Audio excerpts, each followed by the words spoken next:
ഐസൻ Jose, CMRL എന്ന് പറയുന്ന company income ടാക്സിന് സമർപ്പിച്ച ചില രേഖകൾ, ചില വരവ് ചിലവ് കണക്കങ്ങോട്ട് ഒക്കുന്നില്ലല്ലോ എന്ന് പറഞ്ഞ് ചോദ്യങ്ങൾ ഉന്നയിച്ചു. പിഴ അടിച്ചു നൽകാനും നടപടിയെടുക്കാനും തീരുമാനിക്കുന്നു. അപ്പീലുമായി കമ്പനി സമീപിക്കുന്നത് ആരെയാണ്? ഇന്ററിം സെറ്റിൽമെന്റ് ബോർഡിനെ. അവിടുന്ന് അവർ മൊഴി രേഖപ്പെടുത്തിയപ്പോൾ ചില കണക്കുകൾ എടുത്തു ചോദിച്ചു.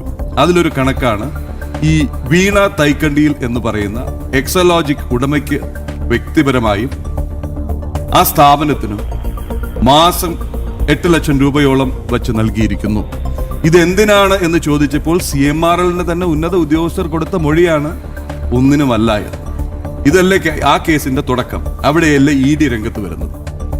തീർച്ചയായും അവിടെ തന്നെയാണ് ഈ കേസിൻ്റെ തുടക്കം എന്ന് പറയുന്നത്. പക്ഷേ നമുക്ക് ഇപ്പോൾ നമുക്ക് മനസ്സിലാക്കാൻ സാധിക്കുന്നത് ഈ അഴിമതിയുടെ പല തരങ്ങളുണ്ട്.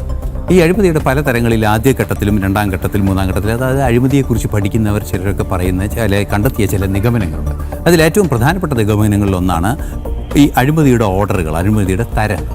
അതിൽ ഒന്നാം തരം അഴിമതി എന്ന് പറയുന്നത്, ആദ്യത്തെ തട്ടിലുള്ള അഴിമതി എന്ന് പറയുന്നത് സ്വാഭാവികമായും ഏതെങ്കിലും നേട്ടത്തിന് വേണ്ടി പണം കൊടുക്കുക, കാര്യം നേടുക.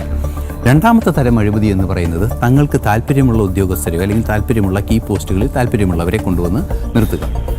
തേർഡ് ഓർഡർ എന്ന് പറയുന്ന ഒരു അഴിമതിയുടെ ഒരു സ്വഭാവമാണ് ഇതിലിപ്പോൾ കാണാൻ സാധിക്കുന്നത്. ഈ തേർഡ് ഓർഡർ അഴിമതി എന്ന് പറയുന്നത് ഈ നിയമം തന്നെ മാറ്റുക, നിയമത്തെ ശരിക്കും ബ്ലഫ് ചെയ്യുന്ന ചില ഏർപ്പാടുകളൊക്കെ ചെയ്യുക.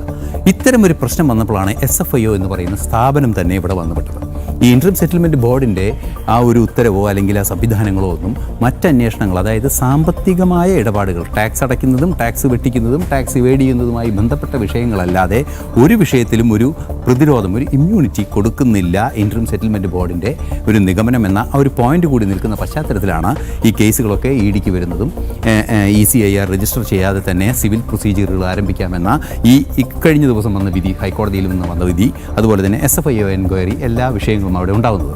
ഈ SFIO എൻക്വയറി ഉണ്ടാകുമ്പോൾ അതിലേറ്റവും പ്രധാനപ്പെട്ട ഘടകം എന്ന് പറയുന്നത് ഈ സീരിയസ് ഫ്രോഡ് ഇൻവെസ്റ്റിഗേഷൻ. ഇപ്പോൾ നേരത്തെ നമ്മൾ പറഞ്ഞതിൽ നിന്ന് തന്നെ മനസ്സിലാക്കാൻ സാധിക്കും, സീരിയസ് ആയ ഒരു ഫ്രോഡുലൻ്റ് ആക്ടിവിറ്റി നടന്നിരിക്കുന്നു. ആ നടന്നിരിക്കുന്നത് സംശയിക്കുന്നൊരു സാഹചര്യമുണ്ട്. ഈ സംശയിക്കുന്ന സാഹചര്യം എന്ന് പറയുന്നത് പ്രാഥമികമായി ഒരെണ്ണം നമുക്ക് മനസ്സിലാക്കാൻ സാധിക്കുന്നത്, നിലവിൽ ഇത്തരത്തിൽ കുറേ തുക ലഭിച്ചിരിക്കുന്നു, അതിന് GST, IGST എല്ലാം അടച്ചിരിക്കുന്നു. നിയമപരമായി നിലവിലെ നിയമപ്രകാരം ഒരു സാമ്പത്തിക കുറ്റകൃത്യം അവിടെ കാണാനേ സാധിക്കില്ല. എല്ലാം ക്ലീനാണ്. ഒരു എഗ്രിമെൻറ്റും ഉണ്ടായിരുന്നു. ആ എഗ്രിമെൻറ്റിൻ്റെ അടിസ്ഥാനത്തിൽ സേവനം നൽകാൻ, GST എന്ന് പറയുമ്പോൾ ഗുഡ്സ് ആൻഡ് സർവീസ് ടാക്സ് ആണ്. ആ സർവീസ് ഡിഫൈൻഡ് ആയ ഒരു ഏർപ്പാടിനെ ആ ടാക്സ് കൊടുക്കാൻ സാധിക്കുകയുള്ളൂ. അത്തരത്തിലൊരു ഡിഫൈൻഡ് ആയ സർവീസ് അവിടെയുണ്ട് എന്ന് രേഖകളുണ്ടായിരിക്കുന്നു, പണം കൊടുത്തിരിക്കുന്നു. പക്ഷേ ഇത് അങ്ങനെയല്ല, സേവനം ലഭിച്ചില്ല എന്നൊരു തുമ്പിൽ നിന്നാണ് കേസ് പോകുന്നത്. അവിടെയാണ് SFIOയുടെ അന്വേഷണം നടക്കുന്നത്. 134ഓളം ഡോക്യുമെൻറ്റുകൾ SFIO പിടിച്ചെടുക്കുകയും ചെയ്യുന്നത്. ഈ പിടിച്ചെടുത്ത SFIO ഡോക്യുമെൻറ്റുകളിൽ മർമ്മപ്രധാനമായ പല കാര്യങ്ങളും വീണ തൈക്കണ്ടിയിലിനെതിരെ ഉണ്ട് എന്നാണ് എൻഫോഴ്സ്മെൻറ്റ് ഡയറക്ടറേറ്റ് PMLA കോടതിയിൽ, അതായത് കള്ളപ്പണം വെളുപ്പിക്കുന്ന കേസുകൾ കൈകാര്യം ചെയ്യുന്ന കോടതിയിൽ കൃത്യമായി ബോധിപ്പിച്ചിരിക്കുന്നത്. ഈ ബോധ്യത്തിൻ്റെ അടിസ്ഥാനത്തിലാണ് ഈ ഡോക്യുമെൻറ്റുകൾ വിട്ടുകൊടുക്കാനുള്ള നിർദ്ദേശം നൽകിയിരിക്കുന്നത്.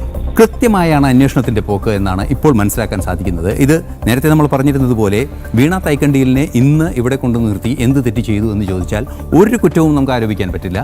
കൃത്യമാണ് ഡോക്യുമെൻറ്റുകളെല്ലാം.